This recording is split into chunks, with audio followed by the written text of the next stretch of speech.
Hello, കുട്ടികളുടെ snack ബോക്സിലോ അല്ലെങ്കിൽ കുട്ടികൾ സ്കൂളിൽ ഇട്ട് വരുമ്പോഴോ ഉണ്ടാക്കി കൊടുക്കാവുന്ന ഒരു ഹെൽത്തി ആയിട്ടുള്ള പക്ഷെ എളുപ്പം ഉണ്ടാക്കാവുന്ന ഒരു അടയാണ് കേട്ടോ ഇത്. അതിന് വേണ്ടിയിട്ട് ഞാനൊരു 4 ടേബിൾ സ്പൂൺ ഗോതമ്പ് പൊടി എടുക്കുന്നുണ്ട്. 2 പേർക്കുള്ള ഒരു അളവാണിത്. 2 അട ഉണ്ടാക്കാം ഇതുകൊണ്ട്. അതിലേക്ക് പാളയംകോടൻ പഴം അല്ലെങ്കിൽ മൈസൂർ പഴം എന്നൊക്കെ പറയും ഇവിടെ, അത് ഒരു 3 എണ്ണം എടുക്കുന്നുണ്ട്. അതിലേക്ക് ഒരു ഏലക്കായ നന്നായിട്ട് പൊടിച്ചിട്ട് അതിവിടെ ചേർത്ത് കൊടുക്കാം.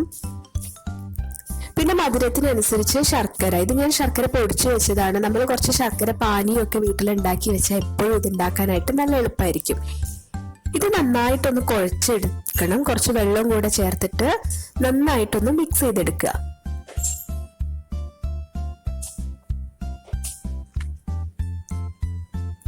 അപ്പൊ ഈ ഒരു പരുവത്തിലാണ് അത് കിട്ടേണ്ടത്.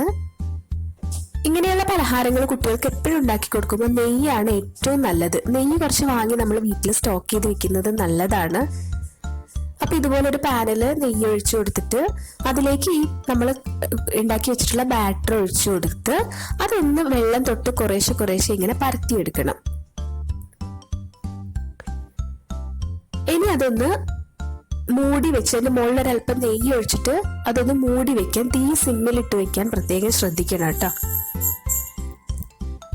കുറച്ച് കഴിഞ്ഞിട്ട് നമുക്കത് ഓപ്പൺ ആക്കി നോക്കുമ്പോൾ ഒരു വശം നന്നായിട്ട് വെന്തിട്ടുണ്ടായിരിക്കും. അപ്പൊ അത് ഇതുപോലെ കാണും.